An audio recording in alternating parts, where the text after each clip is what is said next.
Fun Ideas Productions presents the Fun Ideas Podcast. This is the Slow Poisoner. I come to you from the future with these words of warning. It's a hot horror planet. It's a hot horror planet. It's a hot horror planet. It's a hot horror planet. Living in science fiction. Past the point of no returning.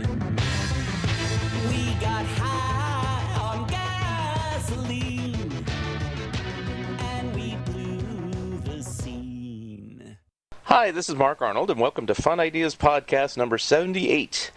This episode is sponsored by the fine folks at Lee's Comics. Attention comic book fans, Lee's Comics of Mountain View, California has closed. But here's the good news.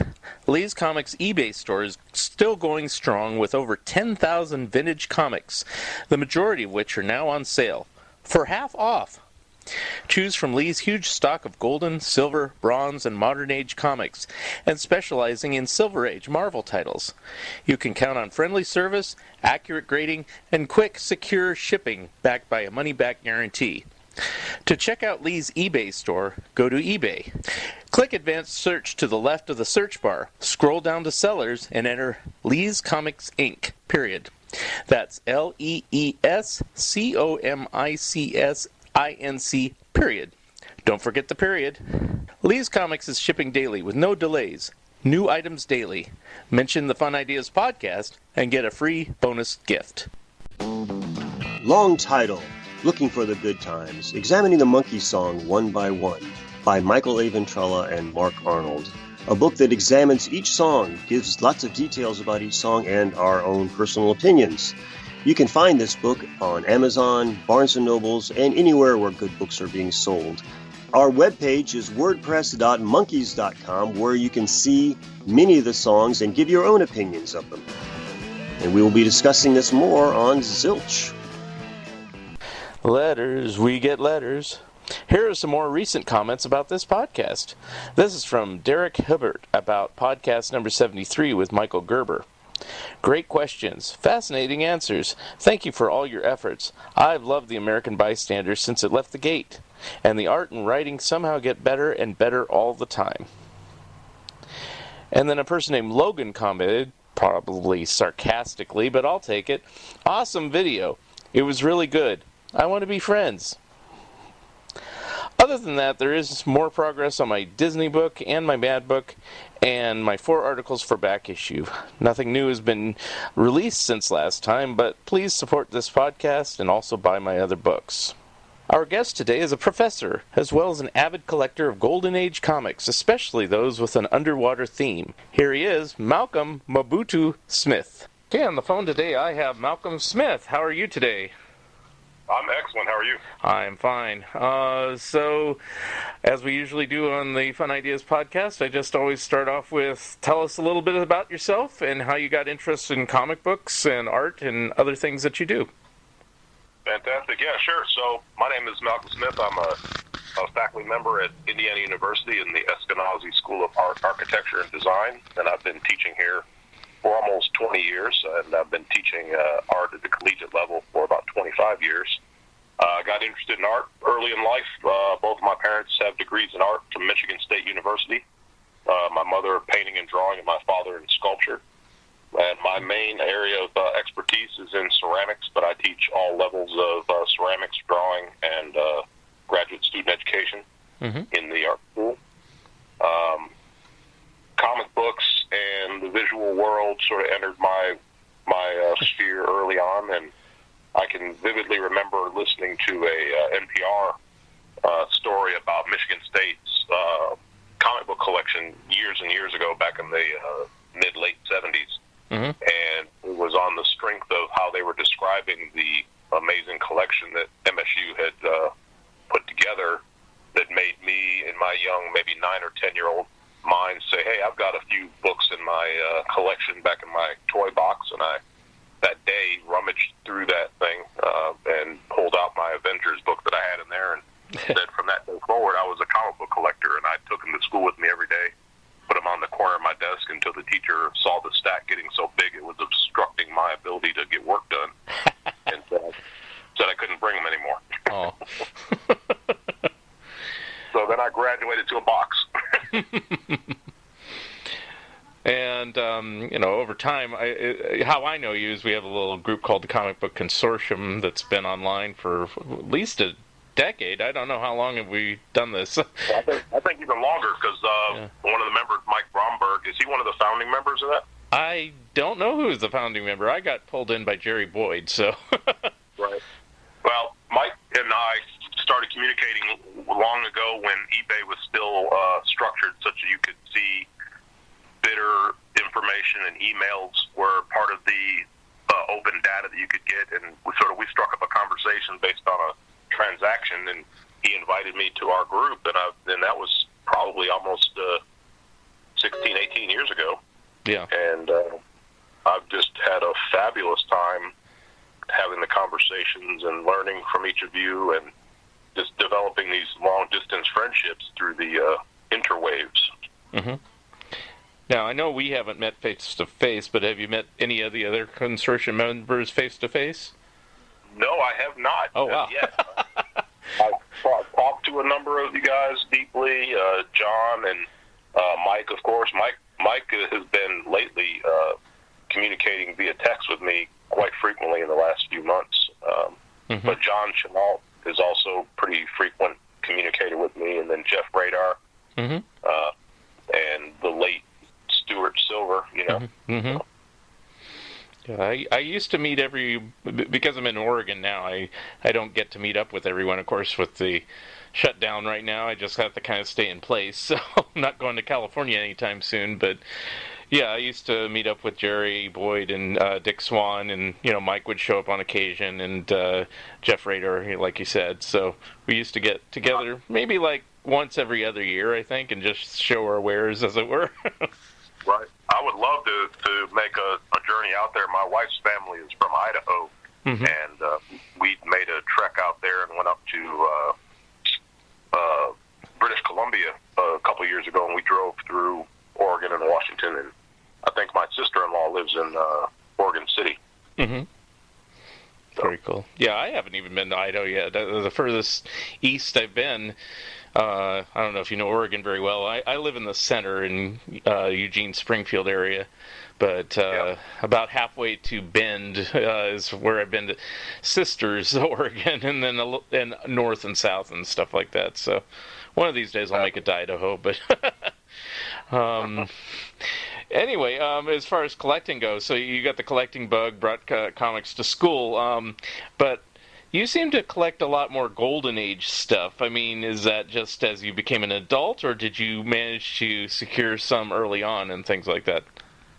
No, right away I was fascinated with the oddness and the crude artwork of the Golden Age and the kind of mysterious era that was so far flung, and they captured my imagination from pretty much the get-go. I think from age 12 on, I was going through the Overstreet Guide, and I would highlight every single title that I could see an image of in those little thumbnail images that had that kind of masthead from like Exciting Comics or Thrilling Comics, and even Action Comic and Detective. They fell in that same graphic category that interested me. But I thought, okay, someday when I'm rich and famous and I have all kinds of money, I'm going to have every single of these things, and I wanted to get them.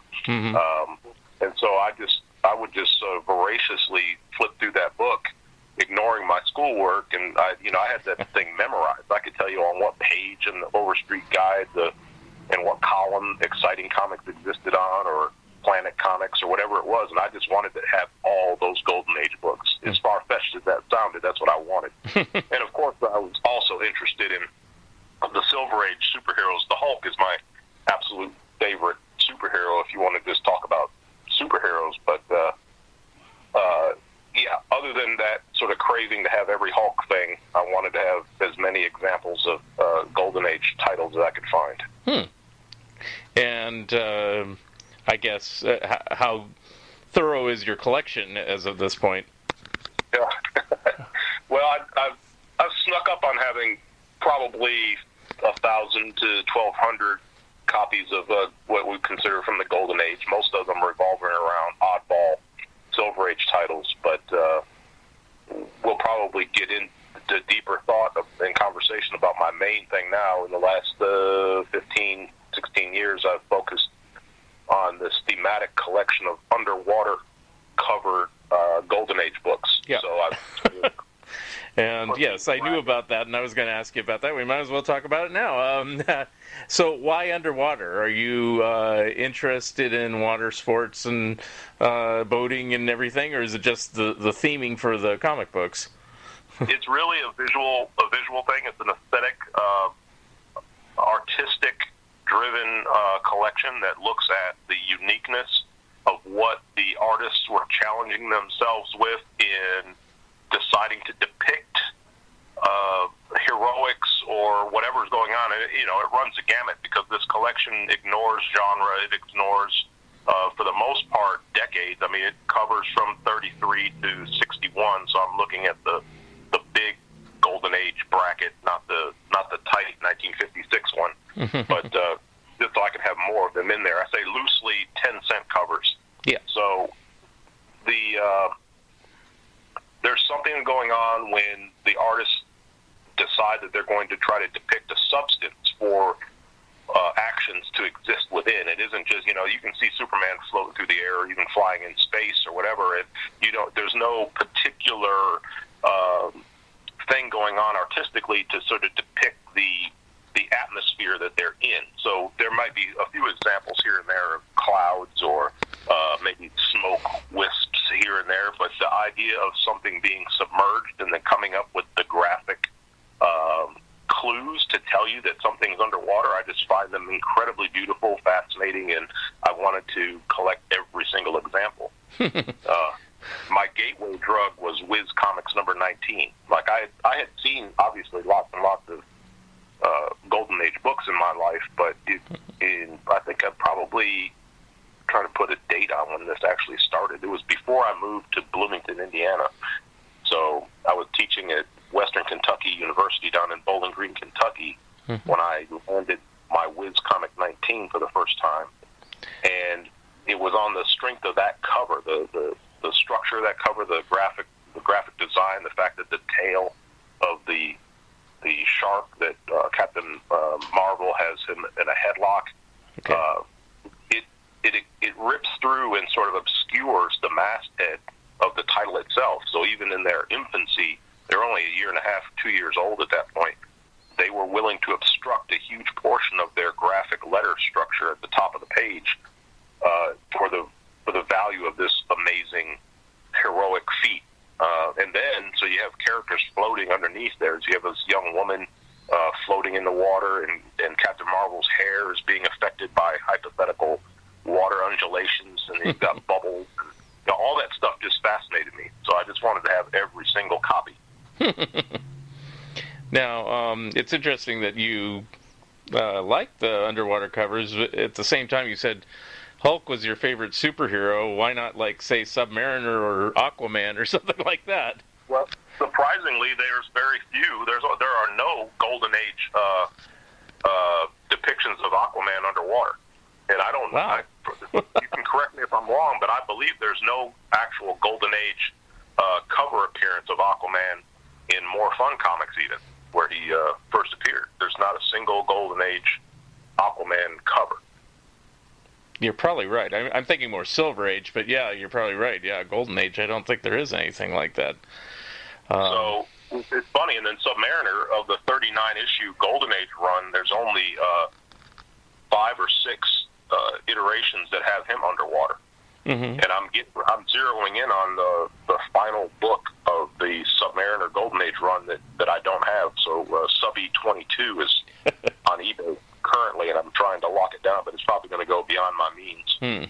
But I'm going to try.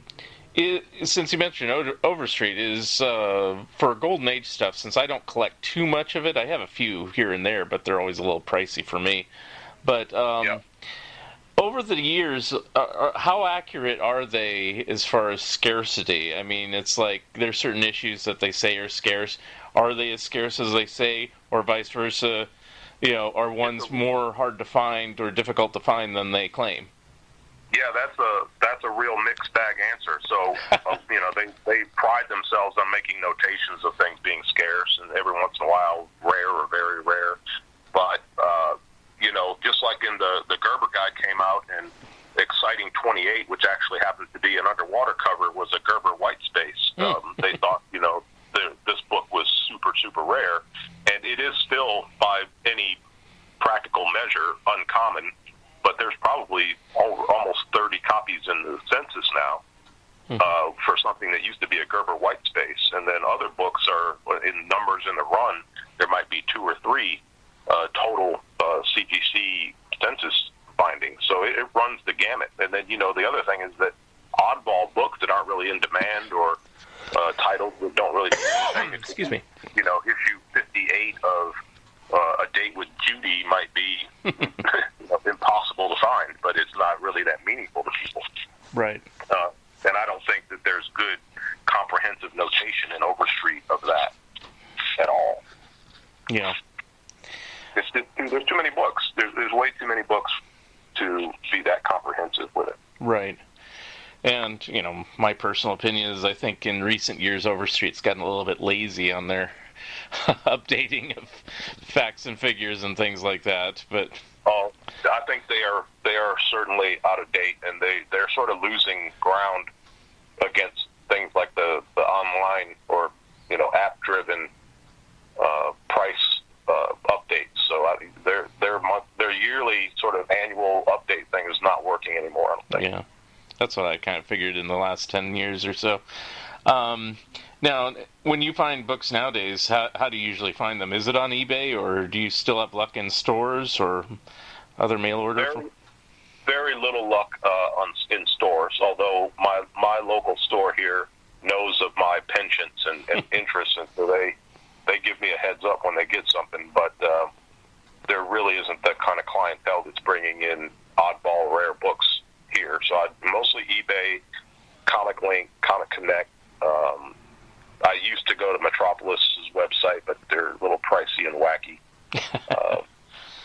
And then, in the old days of eBay, when it was more Wild Wild West, you could really make communication and meet people and find out things. So you buy something from somebody, and then you strike up a conversation, and before you know it, you've landed 2 or 3 other things that they didn't even have listed. Mm-hmm.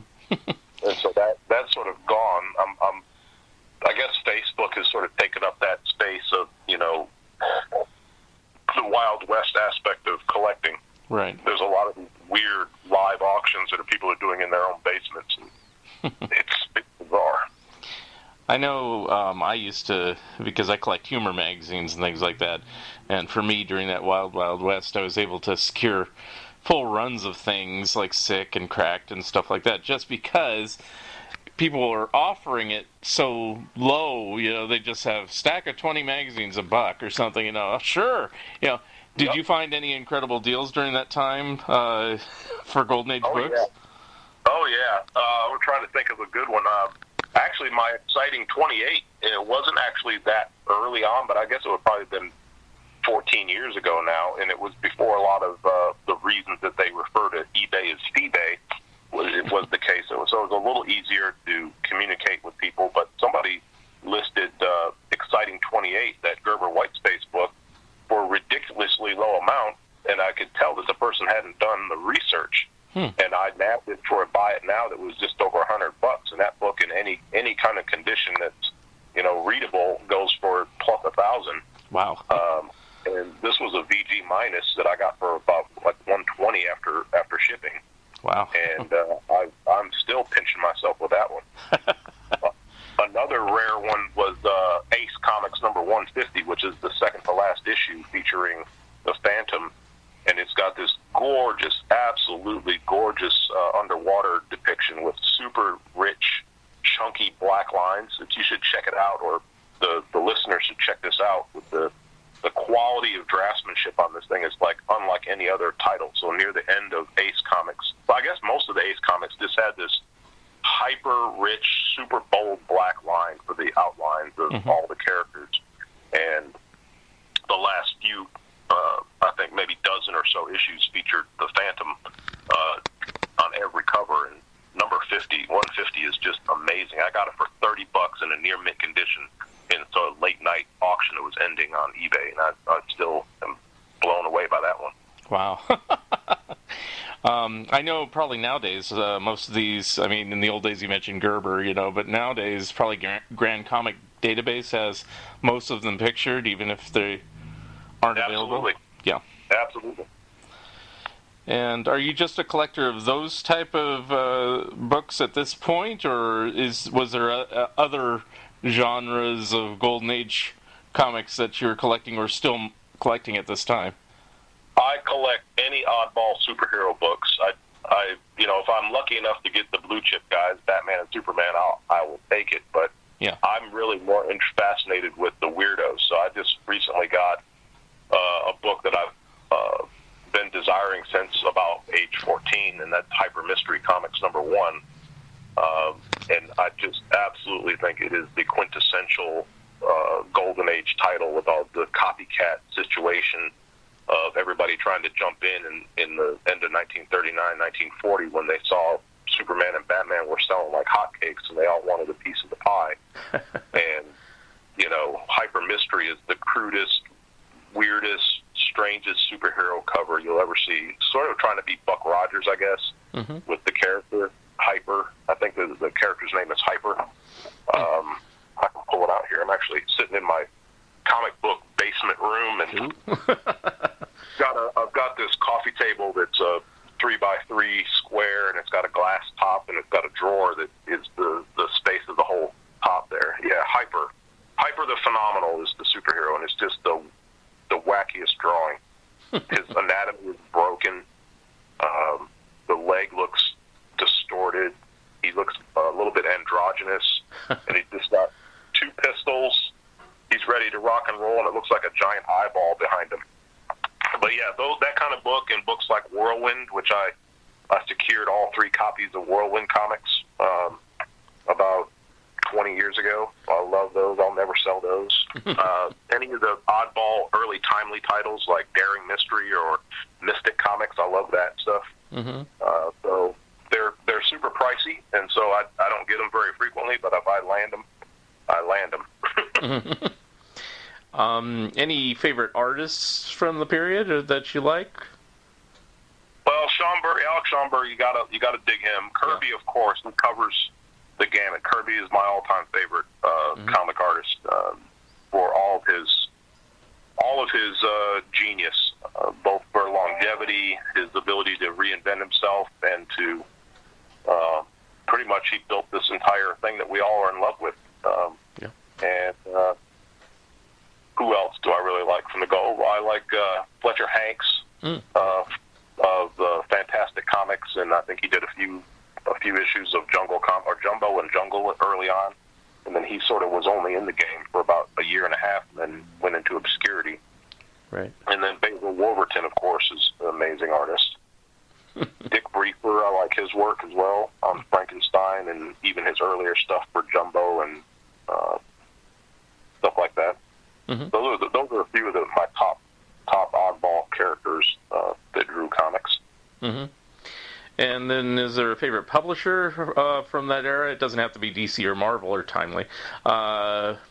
Maybe favorite obscure publisher, just to kind of familiarize myself. Well, there's Nita is, I believe, the one that did Whirlwind. I sort of dig them. And I like Centaur. I don't have a lot of Centaur books because they're just pricey and rare, and I think they were using an even crappier paper than most of the other companies. And their books seem to deteriorate in a way where they seem to, when I find them, they're fragile or brittle more frequently than I see other books of the same era. They don't seem to have the same mix in their pulp. Their paper pulp was different. But I do love, like, the Arrow. I've got one copy of the Arrow from 1940, and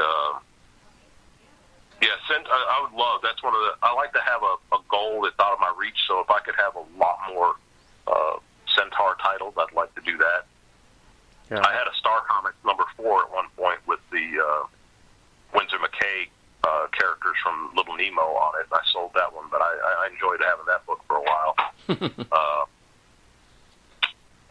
Nita, Nedor, Pines, Standard, Quality, any of the people that just had all the not-so-known characters, at least not so known outside of the comic book collecting community. So Doll Man and Plastic Man and Right. all those folks. I like the wacky ones. Yeah. And do you collect any like reprint compilations, or are you strictly just original copies? Unfortunately, I'm a bit of everything. So I've got a huge library of reprints, multiple different reprints. Anytime that a good quality reprint comes out or a compendium of things and it's Golden Age focused, I'm usually trying to buy it. I don't try to pay retail for it, but sometimes I will. But I also have a pretty massive Marvel Silver Age collection, just about complete. Mm-hmm. And I just love those books, pre-hero and hero books. But I pretty much gave up with trying to keep up with modern comics in the last 12 years or so. I do buy a few titles from time to time, but I stopped with the major people. Even the Hulk, I don't even buy his book anymore. He's my favorite character of all time, and I just don't like where new comics have gone. Yeah. Seems like that's a consensus, at least everybody who's appeared on this show. I might have had one guest once that told me about, what's going on in current comics, and it was interesting listening to him, but I just can't get that focused on current stuff anymore. I try, but yeah. Well, there's a lot of talent out there, drawing talent, and probably some good writing talent, but yeah. And I'd be lying if I said I didn't buy a few, but I don't buy from the big two. I buy from, it seems like Image just seems to do new crazy stuff out all the time, and I get interested in some of the work, and the quality of the artwork is just so up there, I can't deny it. So I buy a few of those issues, and I've been always in love with Mike Mignola for as long as he's had Hellboy out there. So I have the entire Mignola run, both issues and reprints and hardcovers, and anything I can get of his, I have. So to that extent, I buy new books. Right, but you're very selective, yeah. Yeah. On any of these reprint compilations that we're talking about, are you ever consulted for scans or anything like that, since you might have one of the only copies available or something? Not yet, but I'm getting ready to do my own publication of the Underwater collection. So it's going to be a coffee table style book with larger-than-life, high resolution scans, reproductions of all of the covers, every single Golden Age cover that has an underwater depiction. We are currently drafting the book up now. I've got a designer colleague that's working with me on it. I've got another guy that does printing and graphic design work, and I've got an art historian writing essays for it, and myself, I'll be writing essays for it. Cool. And we hope to put that out probably sometime middle of next year. Mm-hmm. We're looking at Fantagraphics or Teshin as publisher. Mm-hmm. It'll be a thick book. It's going to be easily 400 or 500 pages. Wow. One of these giant 13-pound tomes. And so that's exciting. So it's interesting where I'm going to have the collection represented both in just the covers, but also breaking it down into what do you discover when you put together a thematic group of books and you start aligning. It's not just that it's the same theme, but then within that theme, you start to see ideas get repeated or tendencies or certain things that are exemplary within the whole group. And so I'm going to sort of try to come up with chapters that pull out different artistic and genre situations. We'll probably have it collated chronologically, although in my collection here in the boxes, I have it alphabetically organized for ease of locating things. But when we put it in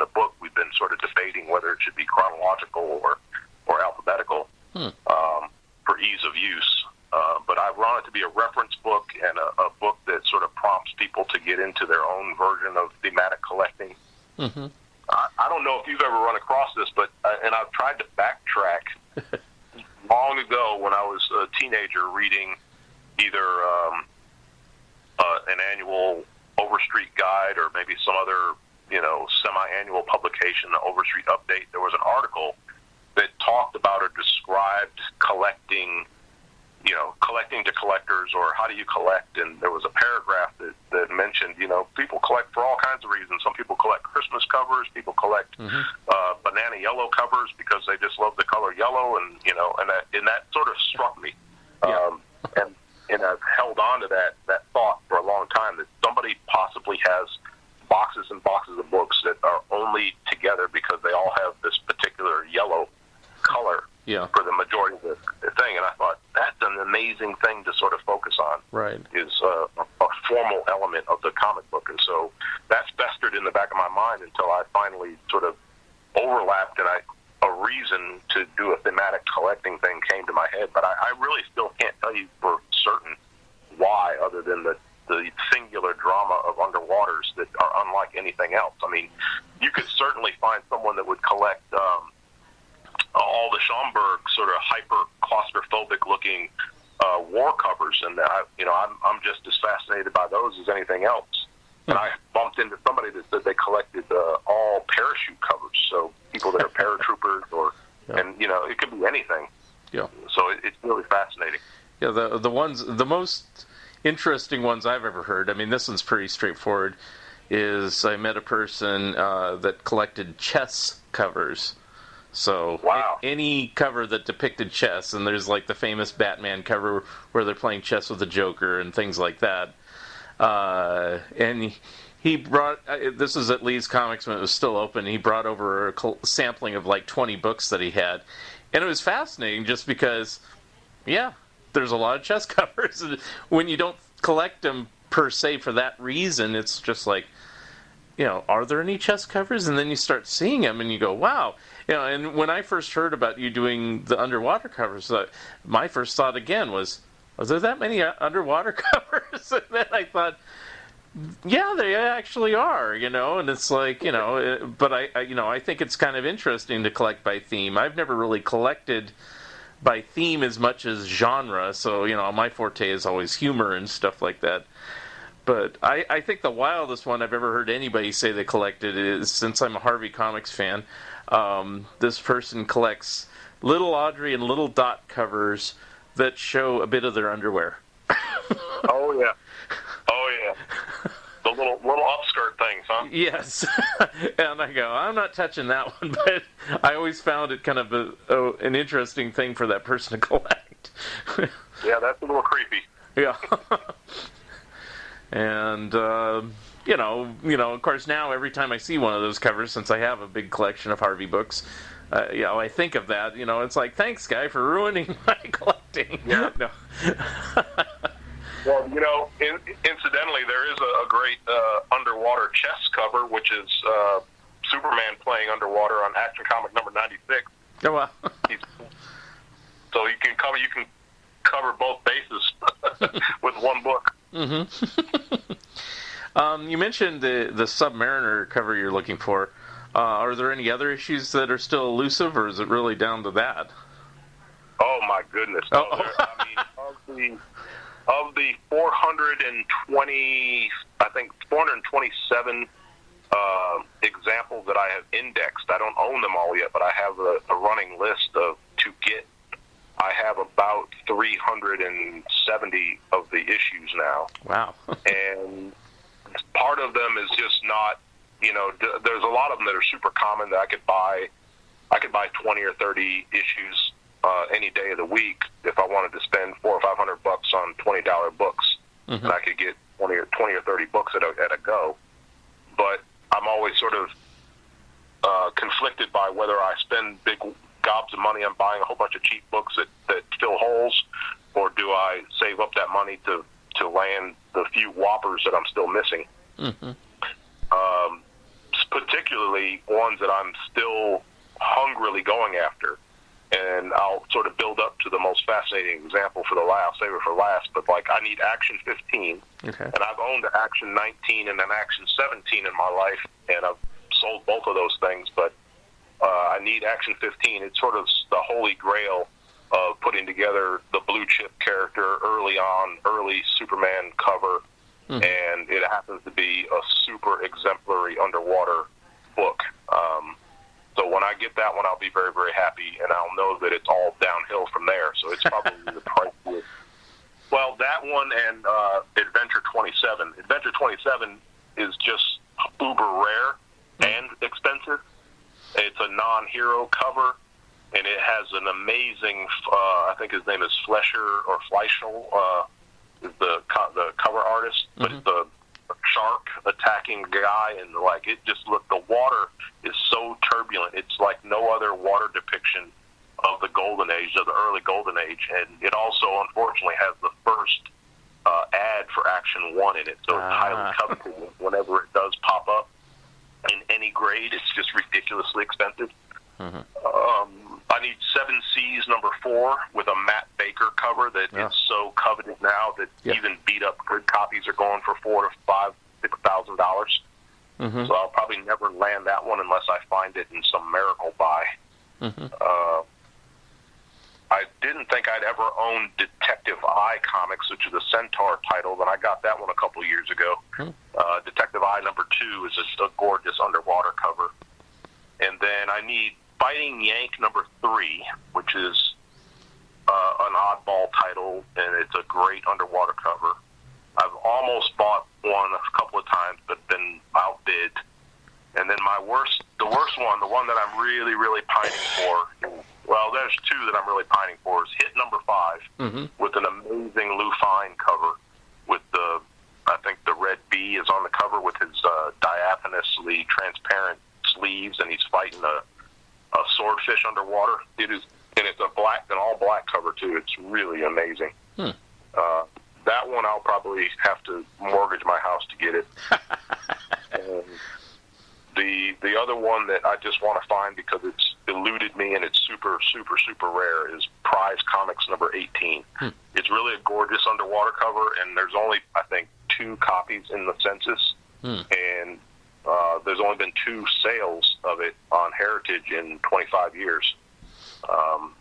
Both of them low grade, and I would love to land that book. I was outbid on it, and I believe I was outbid by the publishers that were putting together the reprint book of the early Prize Comics, because they didn't even have a copy of it. Now, you're working on the book about it. Are you going to include images of these missing comics somehow?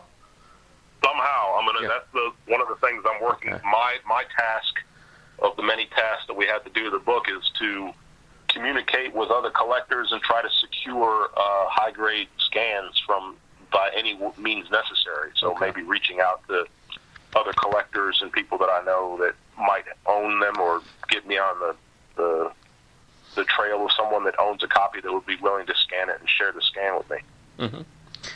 And do you go one step further and collect original art of any of these covers, or no?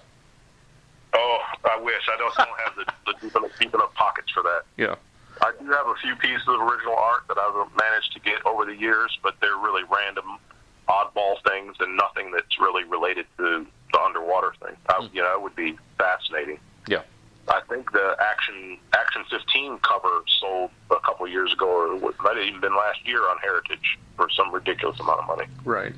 Well, the cool thing about Heritage is, on their website they do the high-resolution scans, so at least you can grab those for your book, which I know they do that purposely for all of us to use for our particular books, so it's good that they do that. And then, you're talking about just the covers. Do you get interested in any of the interior stories for the same reasons, or is it just the covers that fascinate you? Sure. I mean, I'm always knocked out. A lot of times the covers are just covers to get you to put your dime down and buy the book, and there is no story on the inside that really correlates with the cover image. Right. But oftentimes there is a really juicy underwater story story on the inside, and I get engrossed with both the artwork and the idea of this submerged space. Mm-hmm. But I don't necessarily go out of my way to get books just because they have underwater stories in them that might not be on the cover. I am sick enough, Mike Bromberg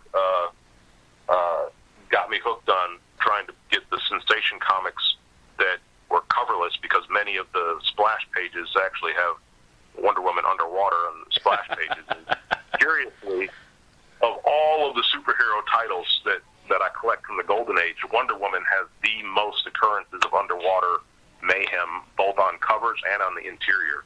They put women in peril more often than any other type of character. Okay.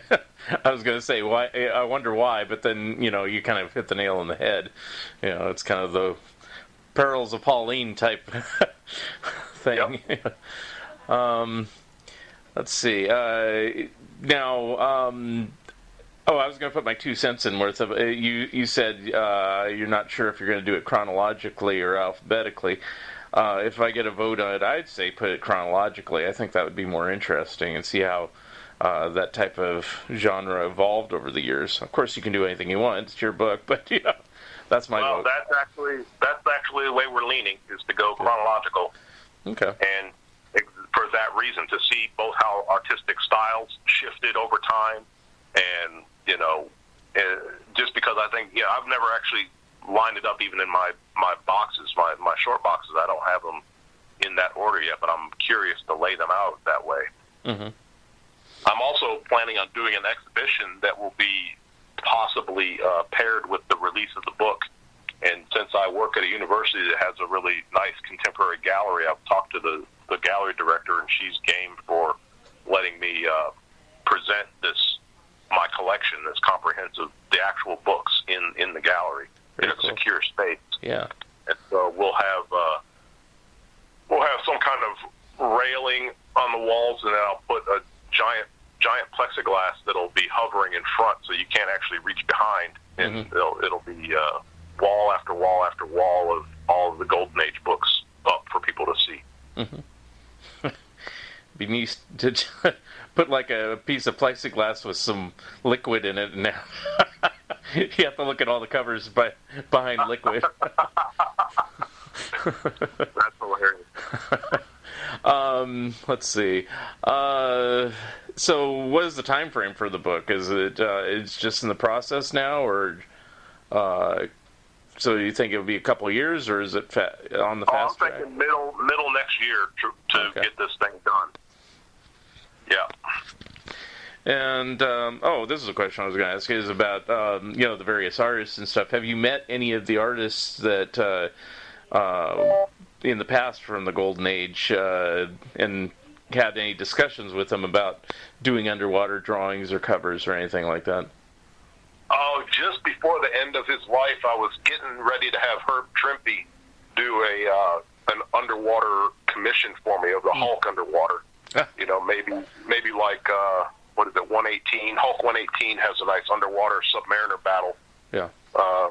And I was in conversation with him about doing that, and I just didn't have the finances to sort of lock him down, and then he passed away before I remembered to get back to him. Wow. So that was my one sort of direct conversation with an actual old-timey artist, but I've commissioned other contemporary folks to do depictions of it for me. That guy does Jimbo, the underground character.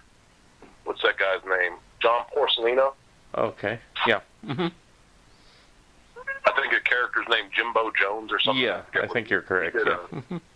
He did a underwater depiction of his character for me, and Chris Ware I met recently. He came through as a guest artist here at our school, and I didn't actually commission him to do it because he's like actually really against collecting. But it was fun chatting with him, and I sent him some scans because he was interested in the weird panel structure from Whirlwind Comics. So I sent him some scans of some of my books, and he was fascinated with those. So. That's very cool. Do you actually read your books? I mean, I know some are kind of fragile, like you're saying. Yeah, I try to read them. If not read them, I at least go through them. I don't have many of them CGC'd, and I usually take them out if I buy them CGC'd, I pop them out so I can handle them, because I do enjoy the object itself, and I don't want it locked away. So, I don't ever think I read a Golden Age book cover to cover, but I do nibble on certain stories, and some of them are just so inane that they don't really hold my attention. Yeah, I'll have to agree with that on some of them, but yeah. But at the same time, they're charmingly fascinating in their crudeness, and I really, even if they are dorky and weird, I get into them for their weirdness, and they're weird objects of history. This might be an obscure question. Is like, are there any underwater covers that were never published? Like they might have been featured in an advertisement for an upcoming issue, and then they just never used it for whatever reason. The only one I know about is the fact that they did the ash can, which it was. I guess it's not really published so much as there's the ash can of Flash Comics that actually uses the cover art for Adventure 41, which is a book that I actually have in my collection now that I never thought I'd own, which is a beautiful underwater shark cover with a guy sort of floating head down. It's pretty amazing. So, but I haven't researched or found any particular book that never went published that had an underwater depiction. I guess the other famous one is the supposed Submariner version of Marvel Comics #1 that had Submariner instead of Human Torch. I think that's supposed to be underwater. Yeah. And, just shifting gears for a bit. So, do you ever incorporate any of this theming into your teaching or anything like that? Or do you kind of keep your collecting out of your art instruction? Oh, no, it completely overlaps. And,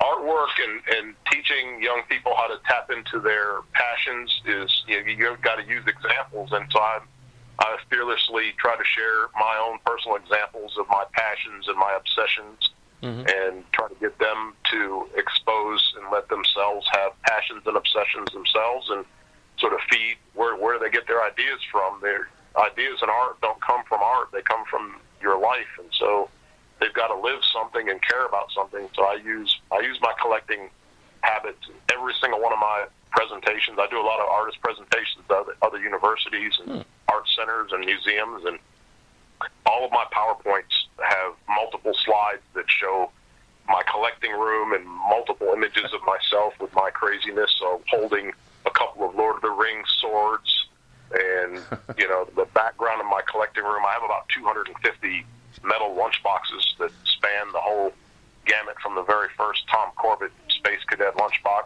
to Rambo from '85. I've stopped really investing in the lunchbox thing, but I've got a good collection of lunchboxes and big little books. I've got a lot of big little books as well. Wow.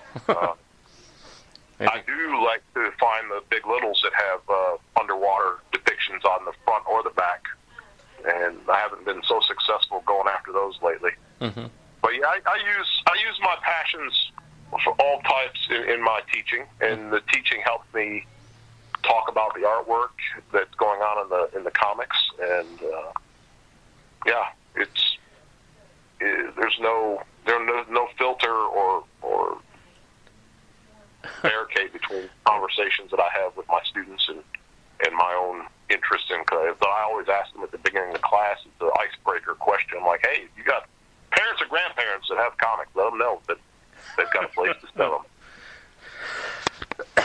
Excuse me. It's like, because I always ask people that, because some people, they're very I guess it's just the way they've always been. They're very private about their collections, and it's like, unless you get to know the person, you wouldn't know about that they're a comic book collector. It's like, me, I'm just the art teacher. That's all I do, or something like that. But that's cool that you incorporate into. Now, the classes you teach, what were those again? It was, clay and ceramics and things like that? Ceramics and drawing, and I'm the director of graduate studies, which means that I shepherd all of the graduate students that are in the School of Art in their various disciplines, be it painting, be it photography, be it digital art or sculpture, whatever. I help nurture them and becoming teachers and navigating the graduate experience. And then my main area as an artist is as a clay artist, a ceramic artist, and so I teach all levels of ceramics, pottery, hand building, glaze calculation, ceramic art history, all that stuff. So, wow. It's not directly related to comics, but I think when you talk about art and design and formal structures of artwork, it all overlaps. So they have to know how to look at paintings to make a good pot, and they have to know how to make a good pot. You have to look at three-dimensional form. So it all overlaps. Right. How did you get interested in that versus just, say, drawing?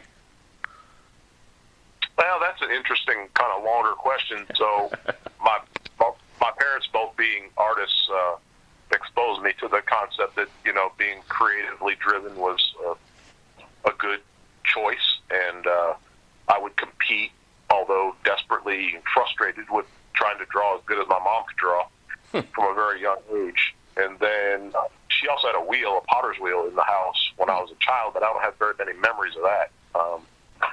And when I bumped into the opportunity to take ceramics when I was in high school, I was lucky enough to have a teacher who had amazing connections and amazing skills and is really an amazing mentor. And if I hadn't met this gentleman, Paul Bernhardt, I don't think I would have taken it as deeply as I did. But from that first freshman year on, I said I want to be a teacher and I want to be a clay artist, and I never really let go of either one of those goals, and kept going ever since. So clay just grabbed me. It's the ability to make a drawing becoming physical. The immediacy of working in clay is as immediate as taking a pencil on a piece of paper and drafting a line.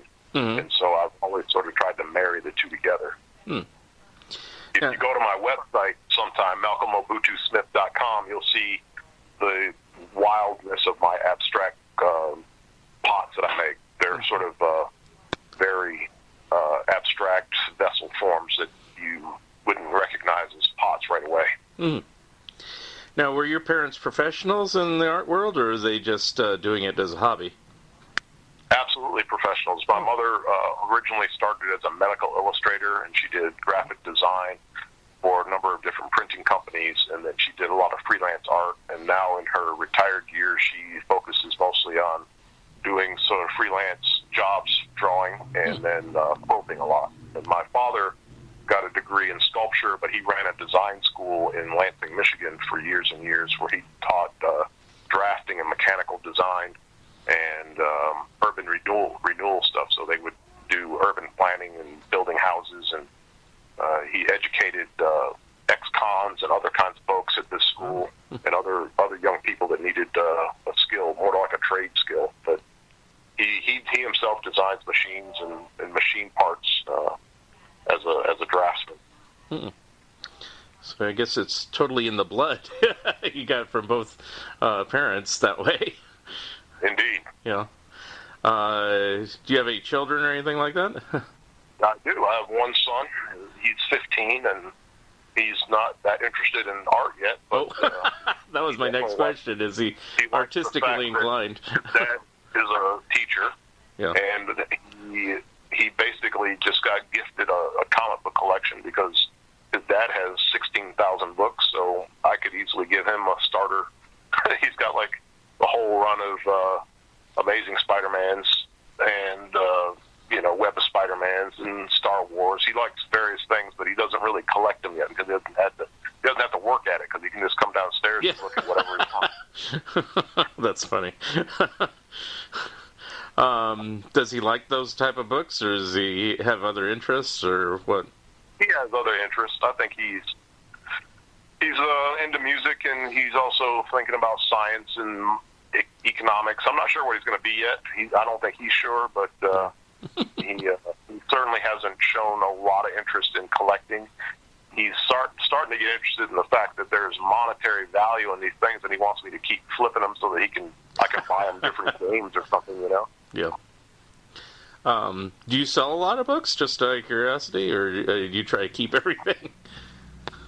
unfortunately, I try to keep everything, but I do find myself having to sell a few things here and there so I can actually afford to buy other things. Yeah. But I don't even want to tabulate the amount of money I've spent on the collection over the years. But Right. it's difficult. Do you also try to upgrade? I assume you do. No, Really? I don't really try to upgrade unless it's so pitifully bad in condition that I don't feel good about having it. Mm-hmm. But yeah, I don't have much time or patience for trying to upgrade and go after a high grade copy of anything. If I land a high grade copy, I feel lucky. But otherwise, I'm not really a grade hound when it comes to that. If it's legible and complete, I'll be happy with it. Okay. And so kind of like VG plus and up. Yeah. Okay. Yeah, even lower. I mean, when it comes to gold, I'll take a good if it doesn't have a big chunk out of the cover. Right. And is it really for the covers that you're kind of collecting, or you know, do you have any favorite stories? Even though we already determined that some of the stories are kind of silly. Favorite story. I don't know. I really love Fletcher Hanks' work in Fantastic Comics. Mm-hmm. And so anytime you can read a Stardust book, I really enjoy it. They're so goofy. They're so out of this world bizarre. I love them. And then Space Hawk from Target Comics. I think I've liked most of those stories by Basil Wolverton. I really enjoy reading those, and I've reread many of my actual copies. I'm looking at a stack of 3 Target Comics right now in my drawer here. Volume 2, number 2, Volume 3, number 7, and I'll get those out and I'll go through them, even though I have lots and lots of hardcover reprints of those stories. I enjoy having the actual book to leaf through more than the reprints. Oh, okay. Yeah, because earlier I asked about that, and I thought maybe you get the reprints just so you wouldn't have to continue to paw your originals, but it seems like you like the originals. I do. I'm jonesing for a Jungle Comics 14 right now because it has this amazing Fletcher Hanks Fatima story, and it does involve water, although it's not underwater. He draws this muscular wave that just comes up out of nowhere, and it takes almost the whole panel in a few of the shots, and these bizarre, random, crazy stories where Fatima just has these abilities that just seem like they're invented moment by moment that she can do, and she just brings this wave into the landscape, and it just destroys all the trees and the jungle and everything. It's just awesome, and I really wish I had that book. So I'm gonna have to find it. Even though I've got a reprint of it in hardcover, I really want to hold the book. Yeah. I know the feeling. I mean, it's like I have reprint books too, but yeah, just holding the original sometimes is just a very different experience. Nothing like the smell of an old comic. Right. Tell you what. And I guess that's pretty much everything I wanted to talk about. Is there anything else that you'd like to talk about? Well, I just really enjoyed chatting with you about one of my passions, so all right. It's been a blast. All right. And if anybody wants to get a hold of you or just check out a website, you mentioned the website earlier, but if you could say it again and spell it out. Sure. It's Malcolm, Malcolm, Mobutu, Mobutu, Smith, Smith, written all as one word, .com. So www.malcolmmobutusmith.com. Is that the best way to get in contact with you if somebody has an old underwater comic they're trying to get rid of? Probably, yeah. For right now, or they could hit me up on Instagram at SirComGraph. So DerComgraf. Okay. All one word. Okay.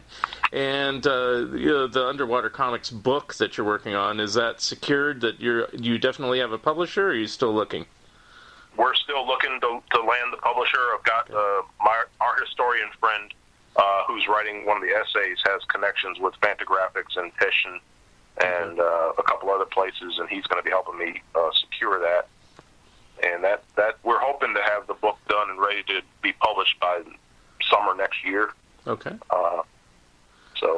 Well, definitely keep me posted, even if you're just doing it through the Comic Consortium, or, it's like pop me an email or whatever and just let me know, because I'm very interested in stuff like that. So thank you for listening, and thank you, Malcolm Mobutu Smith, for being my special guest. Episode number 79 will be coming soon. If you would like to comment and or be a guest on this podcast, please drop me a line at funideas.mark@gmail.com. Become a patron of Mark Arnold and Fun Ideas Productions. If everyone listening just contributed $1 a month, that would be a tremendous help in continuing the production of my books and this podcast. Also, subscribe to my YouTube channel. The opening and closing music for the Fun Ideas podcast is provided courtesy of Andrew the Slow Poisoner Goldfarb and is used with permission. This has been the Fun Ideas podcast. This is Mark Arnold speaking. This episode is copyright 2020, Fun Ideas Productions. Thank you, and good night. Headed home to a cardboard hut with duct tape doors. At the price I'm paying, be glad it isn't yours. Now get up, Crab Mountain, get up.